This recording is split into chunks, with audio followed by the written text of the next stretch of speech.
Ladies and gentlemen, welcome back to the Rem and Sam podcast. It's a Rem and Sam scary hours edition today. It's early Saturday morning. I don't know who played worse last night, IT or the Boston Celtics. Sometimes IT just shoots 3 for 12, and next thing you know, they're calling you in and you're doing Rem and Sam reshoots. It is what it is, but there is no Sam this week on the pod either. Sam is claiming he has a sister in town right now, but I don't know. I think he's also kind of upset about how the Celtics played last night. So I think he just, I'm just sitting this one out, even though ultimately the Celtics are up 3-0 in the finals. So no, shout out to Sam by the way, too. He does actually have a sister in town. So, make no mistake, the man does love living in the Bay, and he talks it up a lot, hypes it up a lot, says it, best thing that ever happened to him. But the man, is quite a bit of ways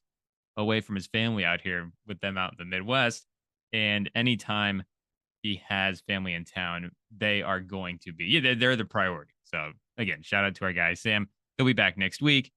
But I don't know whose fault really it is for last night's game. Is it the Mavs' fault or is it the Celtics' fault? Because again, the Celtics were up 3-0. You kind of expect to, I guess it's not necessarily super surprising for them to, or just for a team in general to let their foot off the gas a little bit and for them to drop that game. But again, the reason they would have let their foot off the gas the way they did is because the Mavs were down 3-0. And they actually showed a stat after the game that this was like the fourth team maybe to actually win game 4 after being down 3-0 in the finals. So I get, that is it's a couple of specific things that need to happen. It's not like you could be down. It's not just being down 3-1 in the finals. It's being down 3-1 after being down 3-0. And I was surprised that it was that few teams because I guess, maybe teams aren't getting just swept in the finals all the time. And I was trying to go back and think about it as well, too, because the first one that I remember off the top of my head was the Cavs Warriors series when the Cavs stole game 4 away from the Warriors in 2017. But then after that, I was trying to think back through the rest of the years and I was like, I don't know if none of those Spurs teams really had that. Let's double check that Spurs Knicks series actually, because I know like the Nets, the Spurs Pistons ended up going 7, but the Nets, I think, stole a couple of games as well, too, in that playoff series. And then we know that the Spurs in the Heat were obviously going toe-to-toe in the finals every year. Neither of the, well, I get, 5 games that year. But I think Miami won game 2 in 2014, and then the Spurs won the last 3 in a row. But in the 99-2000 season for the Knicks, they would have, or no, sorry, the 98-99 season, they lost 5, and they would have also won game. Also, they won game 3 in the playoffs or in the finals that year against the Spurs, 89-81. So they didn't show who the rest of the teams were. They just said that there were only 4 other teams. So maybe if IT wants to wake back up and do some work, they'll do the research and figure it out. But regardless, a little more rare for the Mavs to steal this game than I had thought. And I guess on the other side of that, a little more rare for the Celtics to have dropped this game than I would have thought. And there is also a couple of weird history things on the line now where the Mavs could, I guess potentially be the first team ever to win the finals or just win a playoff series in general down 3-0 in the NBA. But I remember during the Nuggets Timberwolves series, after that first like big Timberwolves victory, there was a stat that said that no team had ever lost in the playoffs by 30 and ever won the finals. And the Celtics said they're kind of on the verge of that. So I guess, if you laid out what the scenario would be for a team to drop a 30-point game and win the finals, like this is clearly the best version of it. But again, there was a little bit if the Celtics were able to close it out last night, or I guess it is technically the next day. So technically last night, but it is still early in the morning. But we did find a channel on Pluto that has juice in the background. So shout out Tupac, Omar Epps. Shout out the Pluto Black Visionary channel. I mean, it's probably Tupac that is the reason that the movie is on here. But I mean, shout out to Omar Epps as well, too. You get this Love and Bath. Should we do let's pull up the Omar Epps IMDb. It's probably both. I think, Samuel Jackson is in this movie. Is there a Queen Latifah cameo as well, performance? So I guess, the movie does earn its role on the Black Visionary channel. But yeah, Love and Basketball, Juice. Those were the main two that I've seen. This Is Us. Is there some episodes of This Is Us for Omar Epps? The adults would probably know a little bit more about that one than us. A lot of TV shows. I don't know if I have the time to commit to a TV show. Not at this point. Shout out Omar Epps. But oh yeah, Scream 2. I feel like like any of those movies, I feel like the first one's always the best one. Oh, Higher Learning. That one's next up on our list to watch if that one can get dropped on any of the streamers. But yeah, shout out to Pluto and Juice. But anyways, there was a little like all-time type stuff on the line here for the Celtics if they were able to close this out in game 4, because for one, they had already won 10 games in a row, which was either a franchise record outright or tied for a franchise record for the longest playoff win streak in franchise history. But, just to be an historic Celtics team, it's like you're probably going to be an historic team in general. And even going into the finals, they were the heaviest favorite in the finals, I think, since the 2017 Warriors. And I don't even remember if that stat, when I was seeing that stat on like ESPN, if that stat was like maybe even for this century, those teams were the two heaviest favorites. Maybe like I feel like just Lakers, Sixers in like 01 or something like that. Like, maybe the Sixers would have been a little bit heavier underdog than the Mavs were this year. Because again, there was Steve and I picked the Mavs to win the finals. So there was definitely some Mavs love going in. I mean, we batted around the idea of picking the Mavs as well too.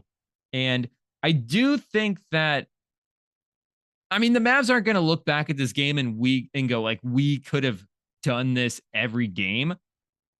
But I don't necessarily think that they did too much different. They definitely did some different lineup stuff tonight. I thought, they gave Kleba and Lively some minutes together. Gafford, who only got 5 minutes in the last game, he logged 10 minutes, doubled Gafford's minutes, but they did seem impactful there for a little bit. He had a block on Tatum, a 3-point block on Tatum. And, Luka as well, too. Like, Luka played good in the game, but he didn't play he didn't even make a 3-point shot. He was 0 for 8. So it's not even like it was obviously a really good game for Luka, but if he hits a couple more threes, like, it's just way more explosive. And, they hit 15 3-pointers as a team tonight, but they had 5 from Tim Hardaway Jr., who checked into the fourth quarter. Maybe by now they have the 4-quarter splits up on Basketball Reference for this game. We can check out what Tim Hardaway Jr. did, because he definitely had a key check performance. Yeah, all 15 of his points, 5 for 7 threes in the fourth quarter for Tim Hardaway Jr. And at that point, they had already, the Missoula and Kidd had already put in the bench. They had done that by a couple minutes left in the third quarter. So if you take away the Tim Hardaway Jr. threes, then, they only hit 10 threes as a team in general. They went 8 for 14 for 3 in the fourth quarter alone. So again, like, this team didn't even like play super great. So maybe this was just the game where it's it's like, okay, Boston's just not playing well. And really nobody played well on Boston tonight. Derek White, 2 for 8.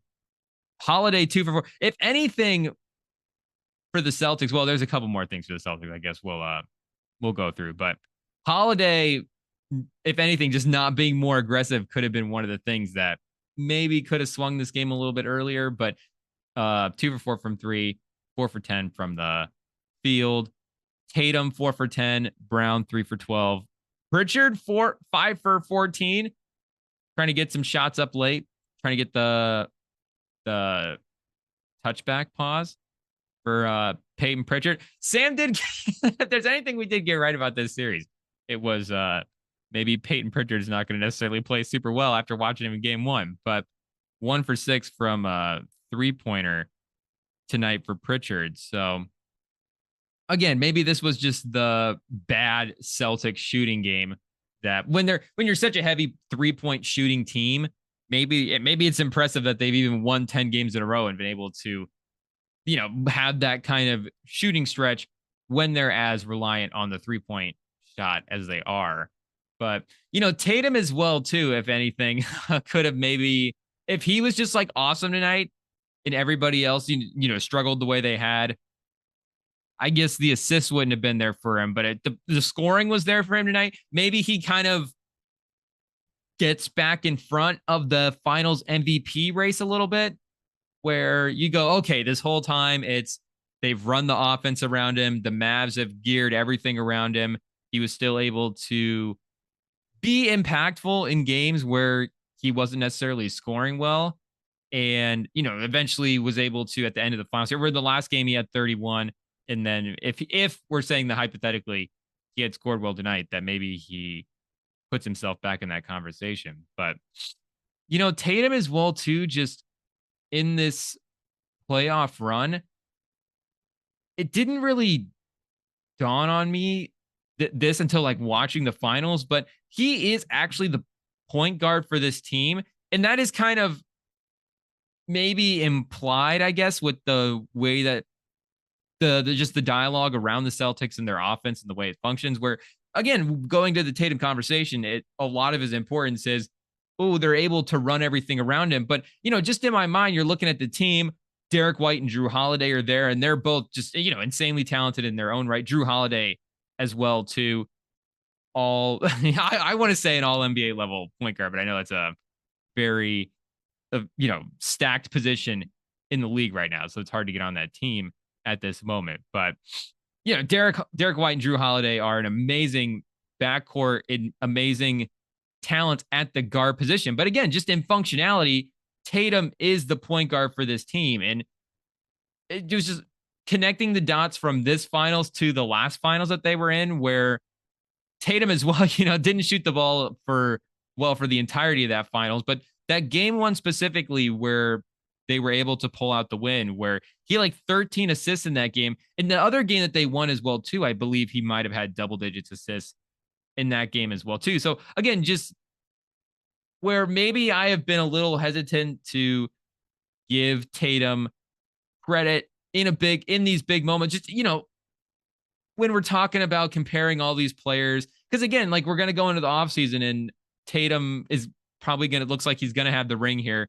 They're up 3-1, Luka, I get maybe the finals haven't been super favorable for him, but he made another, incredibly deep playoff run pause, got his team to the finals when they were barely a 50-win team, and it didn't look like they were going to be there at all going into the playoffs. So, but these guys are going to be compared against Giannis, against Jokic, again, just, the other great players in the league. So when I'm stacking Tatum up against these guys, the lack of scoring, just I would wanted to have seen a little bit more of that. And then even in that game 3 where he scores 31, again, he goes 1 for 5 in the fourth quarter in that game. So it's like, okay, I would still, even as great as that game, the game 3 was for Tatum, and especially in that first quarter where it was 22-9, he comes down, hits a 3, and just decides, hey, I'm going to take over the game offensively, and I'm going to get us back in this game, especially early in the games when in the past games in the finals,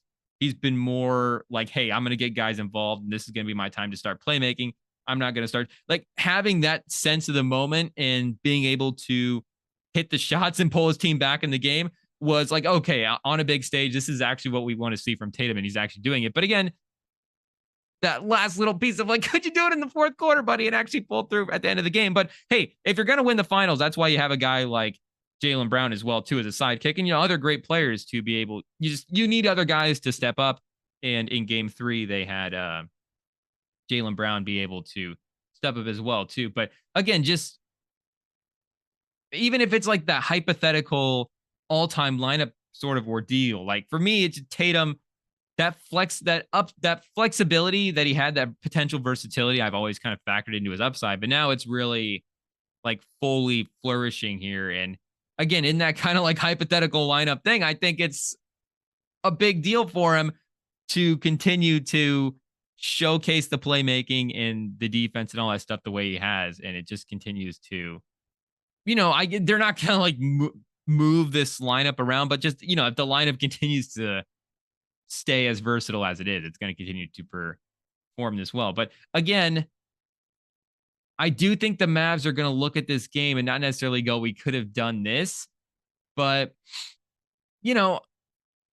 I think this series might be remembered a lot closer than maybe it's going to be, especially because that game 1 got a little out of hand and it was an 18-point victory. But I'm also kind of assuming as well, too, that the Celtics are going to win Game 5 and kind of be locked back in on their home court.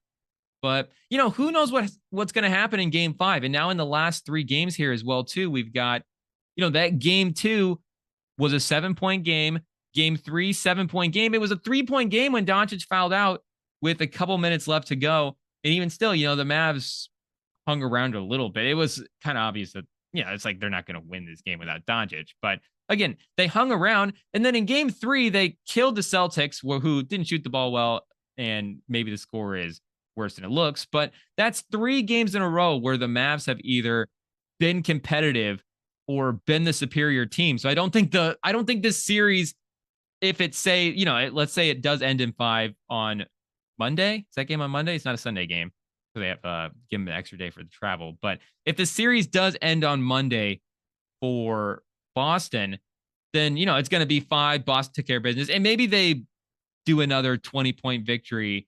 And it just kind of is a weird series back and forth a little bit. And it just doesn't get remembered that way. But again, 3 games in a row, the Mavs were right there. And there's some moments where it's a long shot. I get it for them to actually win the series, but for them to have pushed this series maybe 6 or 7 games, and again, they still have a chance to do that if they were able to steal Game 5. But for them to even just make this series a little more interesting and feel a little bit more good about themselves, I think there is definitely some stuff they left on the table, and I think this game showed it as well too. Because again, they left some stuff on the table tonight. Luka Doncic didn't hit a 3. Let's see what the final stat line was for Kyrie. He definitely played much better tonight. Yeah, 10 of 18, 21 points for the field. Still for Kyrie, 3 for 6. I guess we said earlier that they basically hit most of their threes in the fourth quarter when they put in the bench. But even going back to the last game for Kyrie in the second half, let's go back and pull up the second half Kyrie numbers. And there was moments in the first half where he got to the rim. Like there was a moment where Jaylen Brown got switched on him and he drove by him, got to the rim, and, just kind of like laid it right off the back of the rim and missed it. And it's like, that's a shot that Kyrie absolutely should hit. One of the best layup guys that we've ever had in the history of the league. He was 5 for 14 in the second half of last game, or I guess 2 games ago now, technically game 3. And remember, he was so good in that first half. He was over 20 points. He was 8 for 14. I guess 20 points exactly. Doncic was 7 for 16, 17 points. But, PJ Washington, a little more consistent in this game. Derrick Jones Jr. as well, too, got 16 minutes. He was only 5 minutes in the last game, so they ran him back out there a little bit. Lively, 4 for 5 from the field.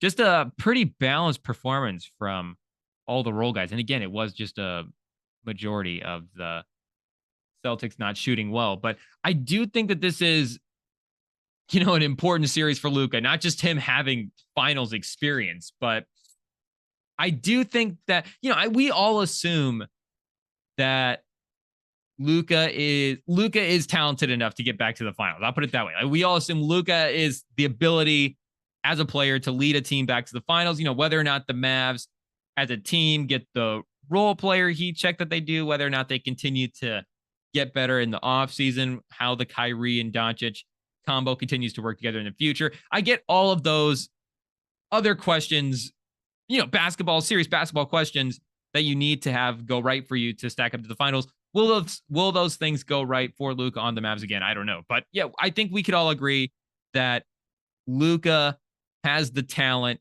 individually to make another finals run.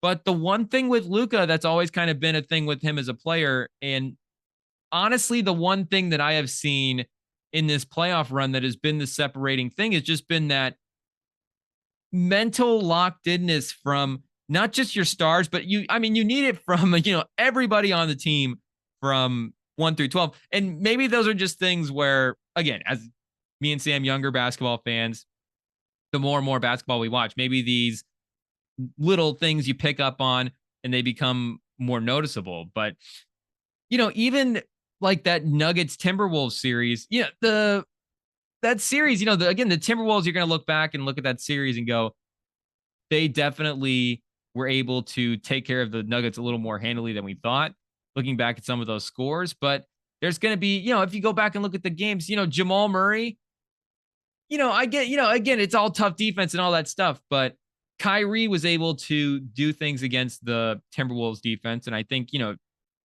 Jamal Murray is as talented as Kyrie, could be a little strong, but he definitely seems to be, he can be as impactful offensively as a guy like Kyrie. So maybe that's just like, hey, that's the level Kyrie had to go to get past that Timberwolves team. But, just time and time again throughout this playoff series, I thought, there was a lot of playoff series that were really, really close and really, really close games. And just moments like even in this Mavs Celtics series where in that last game, again, going back to that stretch at the end of the first half, game 3, now we're back on, where the one where Doncic fouls out, there's a play where, especially, again, not to continue to emphasize the end of the first half, but that's really where I think the Mavs ended up losing game 3, not just Doncic fouling out at the end, but there were several opportunities for them to seize momentum and they just weren't able to do it. And there was a play where they miss a shot on offense. They go back down. Luka has Hauser. He's responsible for Hauser in the corner. And he kind of looks over into the paint and is like trying to like point stuff out and direct some stuff. And he's just, completely unfocused on Hauser in the corner. Hauser, the best, quote unquote 3-point shooter on the team. That's his role, is to shoot these corner threes and run around and shoot threes. And Doncic just not looking at him. And Tatum is just like, I think it's Tatum, but whoever had the ball just like, oh, well, I guess I'll just swing the ball over to Hauser in the corner. Hauser that's after Hauser as well is 2 for 2 from 3-point and is just able to hit a 3. And it was just another moment where the Mavs could have gone up by like 8 or 10. All of a sudden the Celtics cut it to, they're 5. It's back to 3. The Celtics are right in the game. The Mavs cannot just put the Celtics away whatsoever. And, the Celtics hung around, Luka fouls out, and the Mavs lose. And that's going to be the game that is the one that really hurts because, again, they were able to have this performance in game 4 where the Celtics, probably, not just due for this performance, but probably also just, as a 3-point shooting team are going to give you a game like this in a series where they're not necessarily going to shoot the ball well.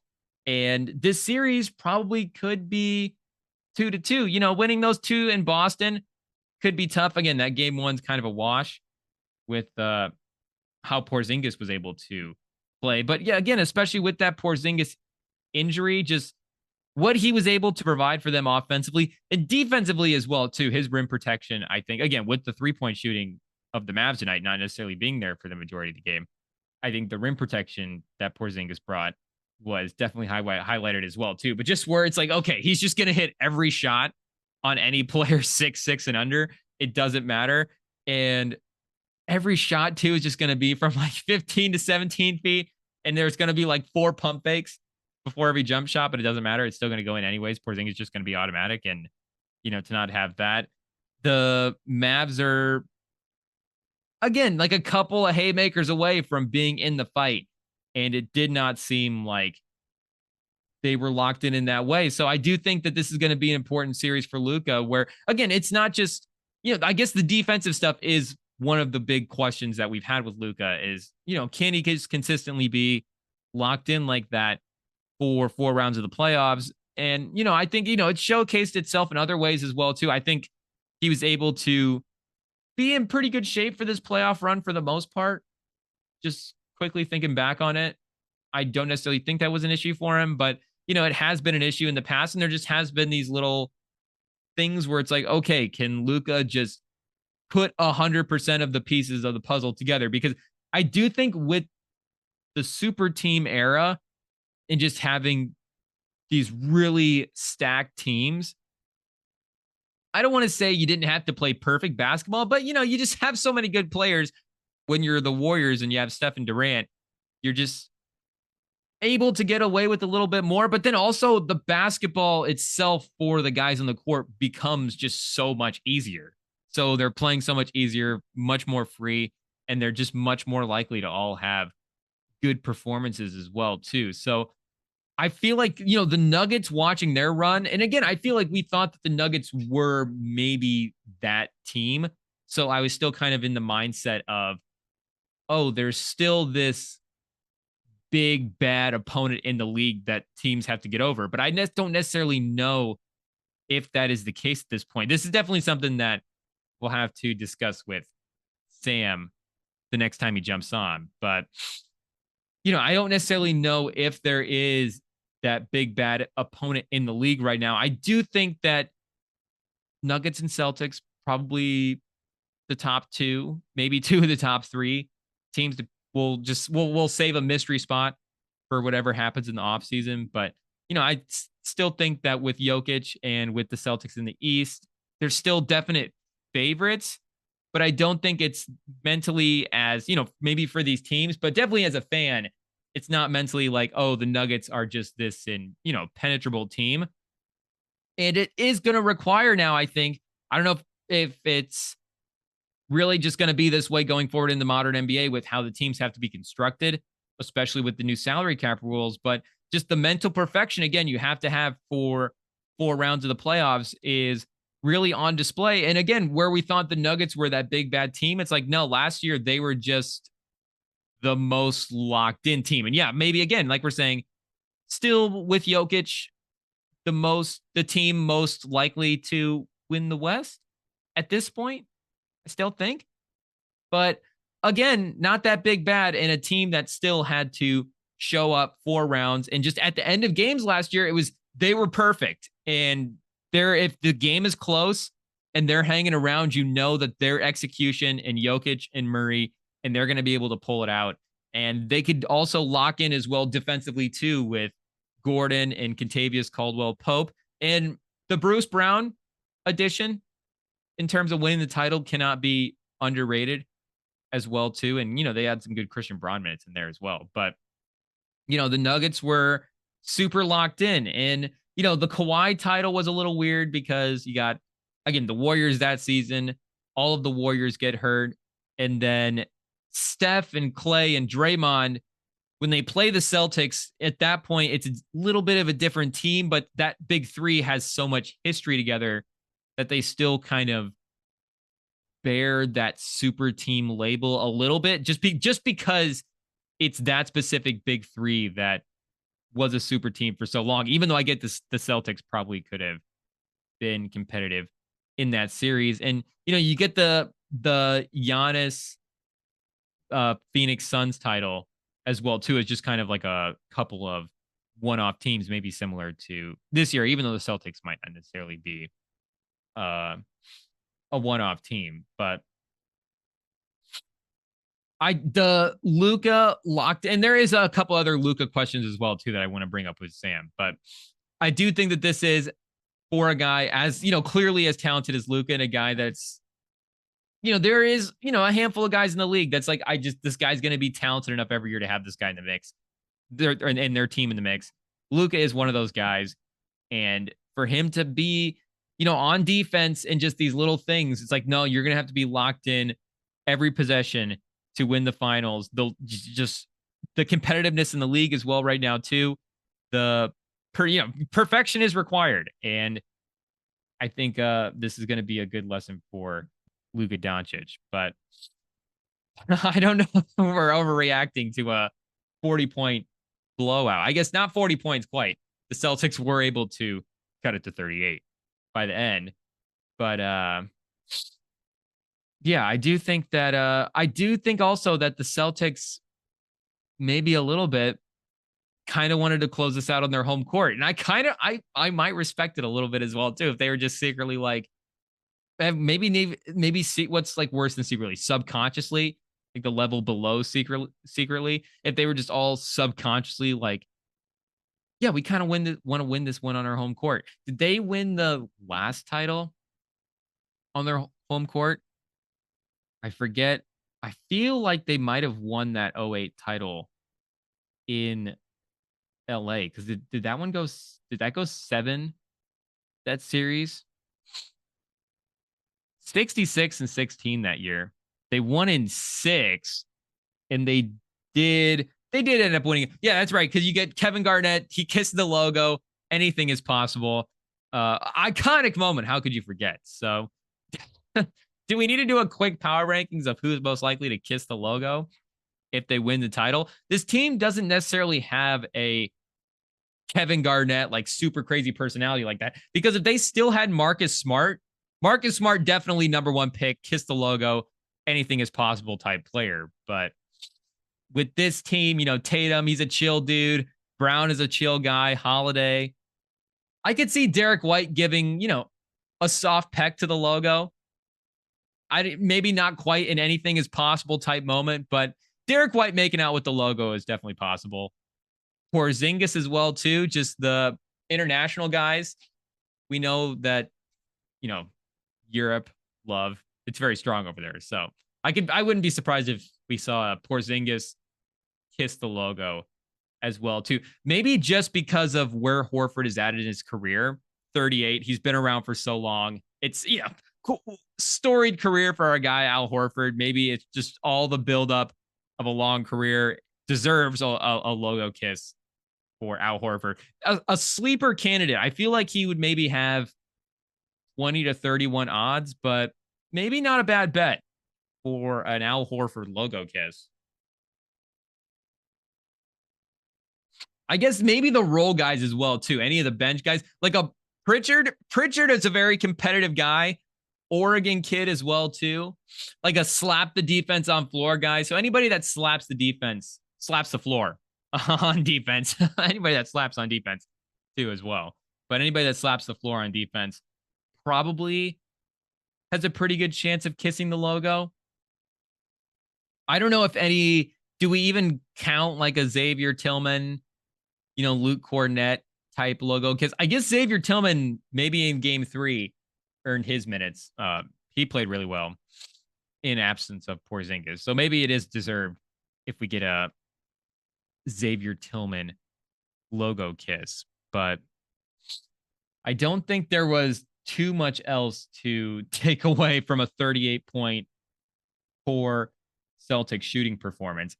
I guess I did wrote down, what would MA do tonight? Like, would this have been like a crazy, just MA Udoka, super mad, super furious? You get just super stern looks from Udoka in this one. But I guess the only other thing I had wrote down was, and I just been kind of keeping this in the back of my mind throughout this playoff run, but RIP to the Jeff Van Gundy, Mark Jackson, Mike Breen combo. And this would have just been an absolutely perfect game for it, because, one, that combo was just really awesome at calling games together, and it was just a super fun hang. But in a blowout game like this as well, too, this was probably the best crew for a game like that, because of just the chemistry that they had and the fact that they could break into a, podcasty type thing and just, honestly just have a conversation on the air where, JJ and Doris and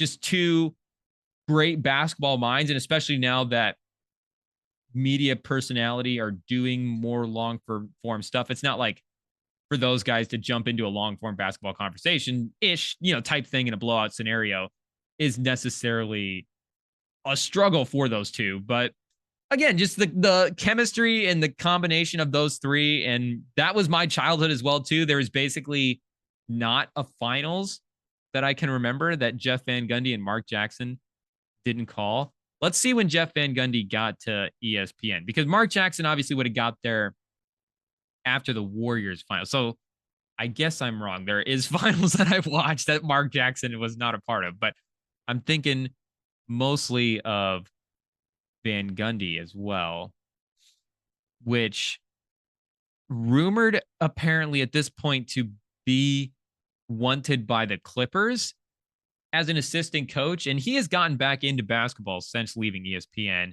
He was a consultant for the Celtics. Is Jeff Van Gundy technically going to win a ring this year?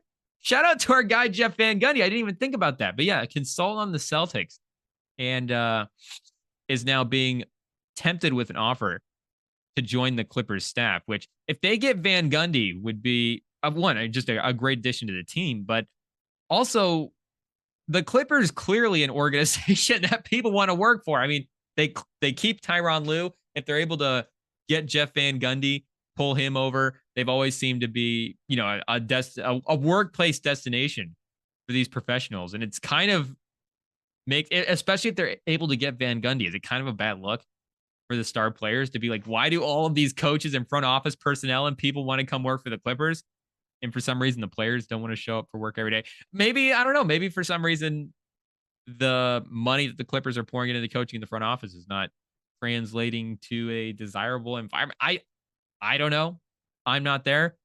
I'm just saying it seems like they're able to retain and garner all of these coaches and all these other professionals. But Van Gundy started in ESPN in, was it 07?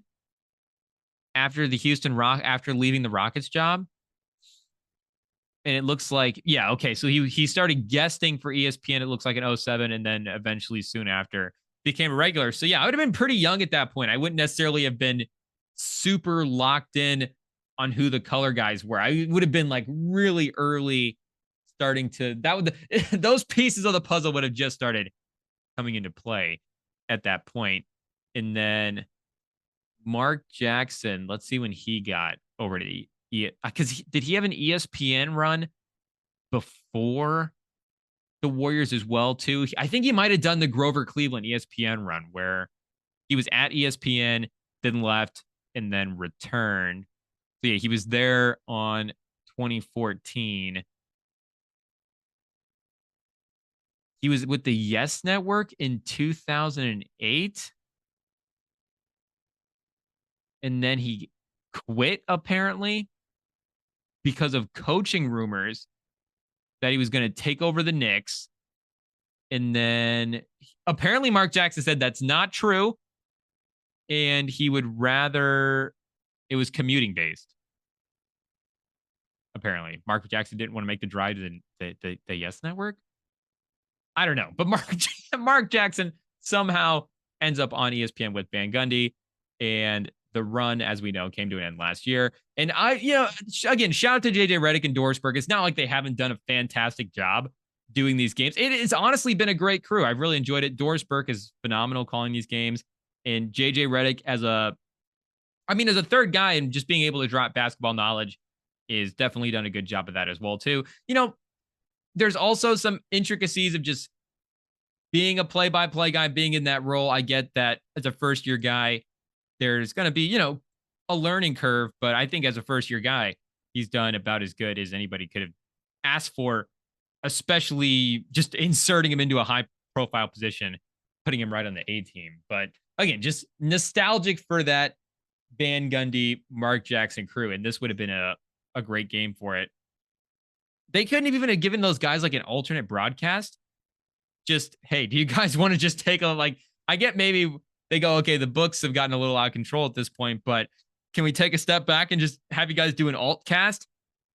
And then you're not commuting Mark Jackson, there we go. He doesn't even like the commute, like I said in the past with the Yes Network. And I guess the problem was they ended up giving the alt broadcast to Kevin Hart. So just from just from a name value standpoint, who has more Instagram followers, Jeff Van Gundy or Kevin Hart? Just from a marketing standpoint, the alternate broadcast with our guy Kev would probably garner a few more eyeballs, but I do think Jeff Van Gundy, Mark Jackson, alt broadcast. Hey, maybe there you go. NBC, there's an idea for you. Drop the bag before the Clippers swoop in and get Jeff Van Gundy, and some other team swoops in and gets Mark Jackson. I guess Cam and Mace have kind of already stolen Mark Jackson away a little bit. But if NBC is able to step up and drop that Cam and Mace bag for Mark Jackson, then maybe you guys could get yourself a little alternate broadcast, or just get yourself a broadcast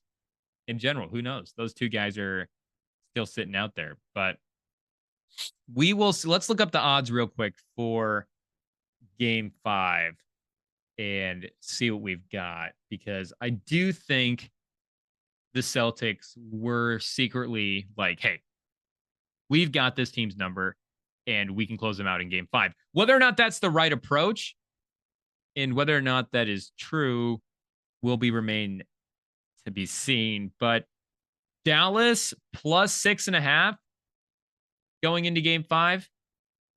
Not too bad. Teams, the Vegas still pretty locked in on Boston. Still seems like the right move. Dallas plus 220 as well to actually pull out the win. It is an interesting bet. We'll bat around the idea and think about it a little bit. But for now, I would say take the Celtics. Maybe even take like a Celtics alt line.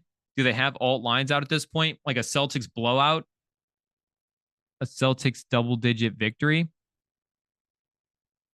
Maybe even bet like a big Jaylen Brown resurgence game.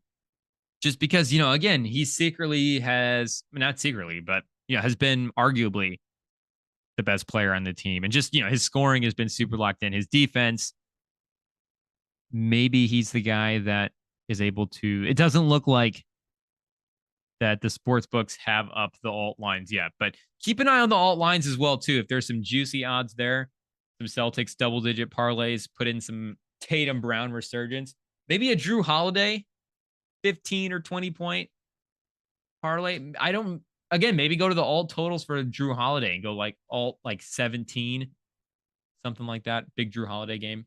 Hit a couple of threes, come clutch, close out the finals, get a second ring. But I do feel like we still have to do a little bit of piercing truth, even without our guy Sam. It's piercing truth, iconic segment. It's a staple, and we still have a couple of things that I wanted to mention. We can do an abbreviated piercing truth without Sam here. We can pick, maybe we can do just like one or two. Okay, there was one headline that I did saw that I wanted to mention, because I saw that the Bad Boys movie had like a really good box office. I have not gone and seen the new Bad Boys yet.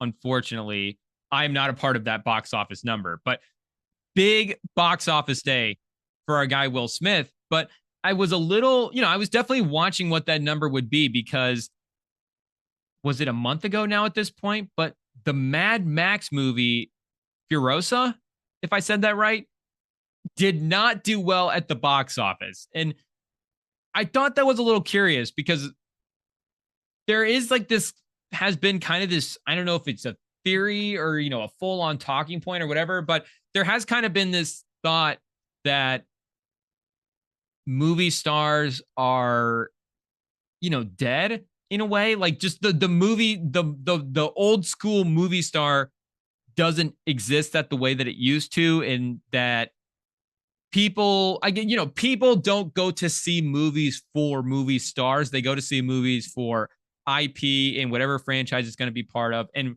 the property is the big thing. And I guess, we are still talking about two franchise movies here. The Bad Boys movie, this is the 4th movie. I guess technically it's a franchise. The same with Mad Max. It's technically, is this the 3rd Mad Max movie? Is there another like offshoot older Mad Max movie, but that that I can't think of, but there's the original, then Mad Max Fury Road, and then Furiosa as well too. But I wonder if we are either going back or, if it's just maybe the change wasn't quite there. But I wonder if the importance that movie stars have is, still like as important as ever. And again, like Furiosa, Mad Max probably should be as big of an IP and as big of a property as any of the other, franchises and little mini franchises and just book adaptation type things and remakes. I guess Mad Max checks a lot of boxes for what modern IP is, but and especially with as good as that first movie was, and with as the reviews say as good as this last movie was. Again, I haven't seen this movie yet either, but with as good as I've heard it was, like a lot of I probably should have gone and seen it, but again, Will Smith was the one of the two that had the big box office, and I don't know if Mad Max had the movie star in that way. Now, maybe the conversation still continues where Will Smith kind of is a old school, the last of the old school movie stars. He's a 90s guy. You think about some of the other guys that could potentially be like that.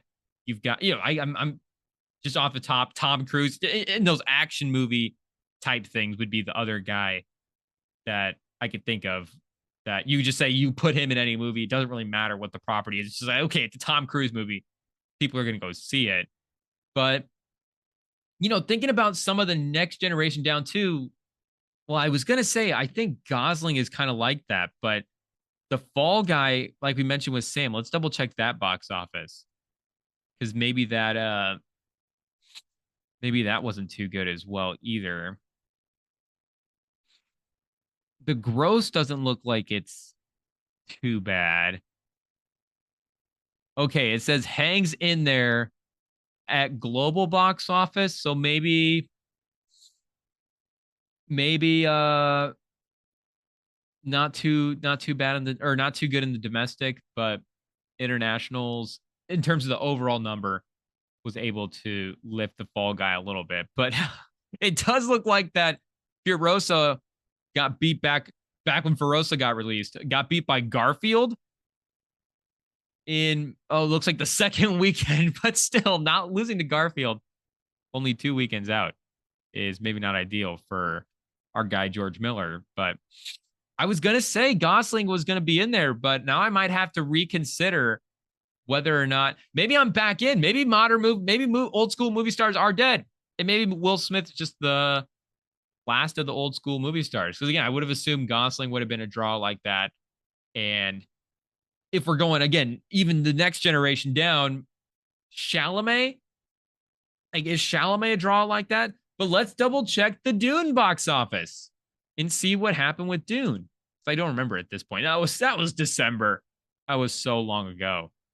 But I want to say that movie did do pretty well. And it looks like it's still even, hanging around a little bit. But yeah, it looks like that movie is kind of doing fine. So maybe Chalamet is the only hope for old school movie stars is in terms of who are the people going to go see. Just put him in any movie because people who have proven that they'll seen him, ride bikes around Italy at this point. People will watch Chalamet do anything. I'll watch Chalamet advertise a cologne. Make no mistake, I'm not looking away during those commercials. Oh, there was I should be careful what I'm saying during Pride Month. There was one other commercial that I saw the other night that had to be brought up in Piercing Truth. And I was trying to find a video for it, but the commercial is so bad that the video just does not exist. Or maybe I was dreaming of it. But if you guys have seen this commercial, slide it into the Rem and Sam DMs on Instagram and let me know. But I was watching, so I turned on my TV and I was going to fire up Tubi or one of the apps or whatever, but I'd pull up the remote on my phone and fat fingered the apps over into just like the live TV Roku channel, with just the live channels that the Roku TV has. And just somehow Roku, I don't know if I had logged on there before and this was the last channel I was on, or if Roku just 100% absolutely knows who I am. But the first channel that fired up on the Roku TV live channels was the NBA channel that they have on there. And it's not like NBA TV. It's just like classic games and documentaries and pieces like that. So they just they don't have any of the shows basically in, you know, the highlight type stuff. But it was a classic. It was the Spurs Pistons game 5.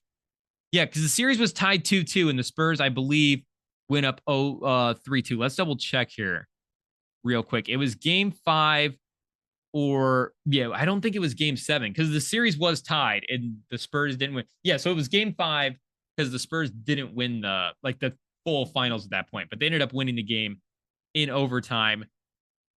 Robert Horry, just incredibly clutch guy. I put the man in the Hall of Fame. I don't know what we're doing. Just watching him the other night in that game. I think he dropped like 21, 5 for 7 from 3. Watching him the other night in that classic game, I should say, because it's not like he was on playing in the big 3 the other night. But kind of an interesting game as well, too, watching that game and watching the Celtics game, because Duncan wasn't like incredible in that game, but Horry was just, you know, hitting every big 3, the role guy stepping up, everybody's super clutch. And the Pistons team as well, too. That series was super close and super feisty, and that Pistons team was almost almost upset that Spurs team. I don't think a lot of people remember, but there was this Michael Penix Sharpies commercial, a Michael Penix pen commercial that was so bad. It was him and Roma Dunze advertising these gel tip Sharpie pens. I was trying to look it up and find it. It was awful. But again, so bad that Sharpie even hasn't made it available. We're going to have to go back and watch the Classic Games channel on NBA and see if we can find this Penix commercial, this Penix pen commercial, and record it. See if we can play for you guys. But if you guys know what I'm talking about, if you guys have seen the Michael Penix Sharpie commercial, let me know, because I have not seen this on like any other major type streamer or got it on like a YouTube commercial. I've never seen it watching ESPN. I've only seen it on the free live channels on Roku TV. The alternate NBA channel on Roku TV is where the Michael Penix pen commercial ends up living. But no disrespect to our guy Penix. We still have a lot of on-court stock, and you know, get the bag from Sharpie. Make no mistake, you got to do what you got to do to feed the family. But it's I think it's more on the storyboard and the script for. I mean, I think it was just them taking themselves a little bit too seriously with the pen, and maybe that was the joke. But I think the first line was something like, as an athlete, I want a pen that performs as well as I do.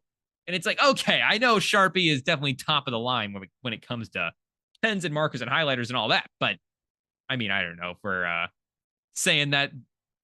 Are Sharpies Mahomes level pens? It's a strong take for Sharpie to come out of the gate. Maybe Sharpies are Michael Penix level pens, though, depending on what happens with Michael Penix NFL career. But this is what happened when Sam goes out of town. We start rambling about the Michael Penix pen situation. Should we go back and look up that finals really quick and look up the box score for that game? Because Ginobili was incredible in that finals as well, too. Make no mistake. But I don't know if that game specifically was a Ginobili game. It was definitely a Robert Horry game. Dip back into the fountain of youth, drop 20, help the Spurs clutch out a win. But Duncan in that game was 26 points, 4 for 11 from free throw, 45% from the field. So he had a 3-game run there. Games, was it 2, 3, and 4, where he shot 37% from the field. And you can tell watching this game as well, too, just Ben Wallace and the defense that he had on him. Duncan was not thrilled about that matchup. In this game as well, too, like I said, it goes into overtime. And even the way it ends, I forget exactly how much it ended because this game was late and I was half asleep. But It was like if this the Spurs only won this game. This is gonna be the dumbest statement ever, but the Spurs only won this game because they were winning when the score ran out. Like, you get what I'm saying? Like, if there was a minute left on the clock and the Pistons had the next possession, like, they were just gonna go down and score. And maybe there was like a loose ball situation at the end of the game, and it was an ugly win for San Antonio, to say the least. Make no mistake, Popovich looked more relieved than anything to pull out the win. But Ginobili as well too, 5 for 16 from the field. So let's pull up those Pistons shooting numbers, because looking at this Spurs box score again, it's incredible that they ended up winning the game.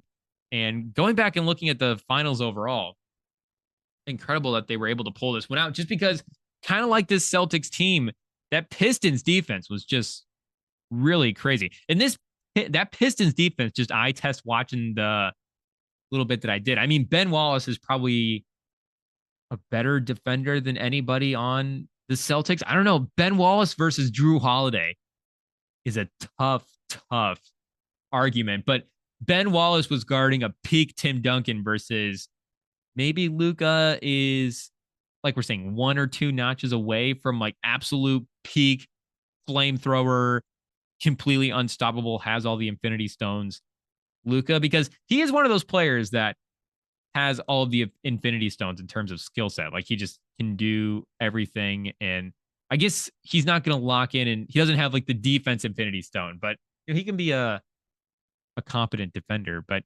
Chauncey Billups in that game, 11 for 26 from the field. Tayshaun Prince, 5 for 10. Richard Hamilton, 7 for 15.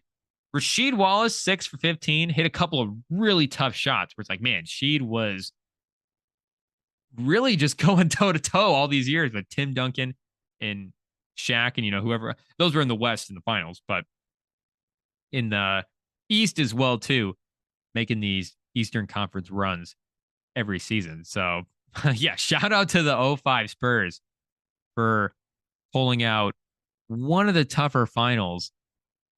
Game one was kind of a blowout. Game 2 as well. Okay, game 3. I guess it was kind of just the back half of the finals. Oh, maybe my mistake. I guess that's why that classic game was just on the finals for that one, because that was the closest game of the series. But the Spurs somehow won the finals that year and didn't score 100 points in any of the games. The Pistons won game 4, 102-71. Yeah. But the Spurs, defense, Duncan, fundamentals, the big fundamental. Oh, I miss the old days. I miss Ginobili. If you replace Tatum with Ginobili on this Celtics team, would they be any worse? Sam's not here and we're getting too crazy. I think, like I said, we have to keep this one short because it's early Saturday morning and we still want to get this one out at a decent time. So thank you guys for listening. Follow the feeds, Rem and Sam, at Rem and Sam, at Rem and Sam podcast on basically any social platform that you guys can think of. Sam will be back next weekend, business as usual. Once he kicks his sister out of the house, Sam will be back. And we'll be back as well, too, Wednesday for another solo edition. So don't forget about that. And thank you guys for listening.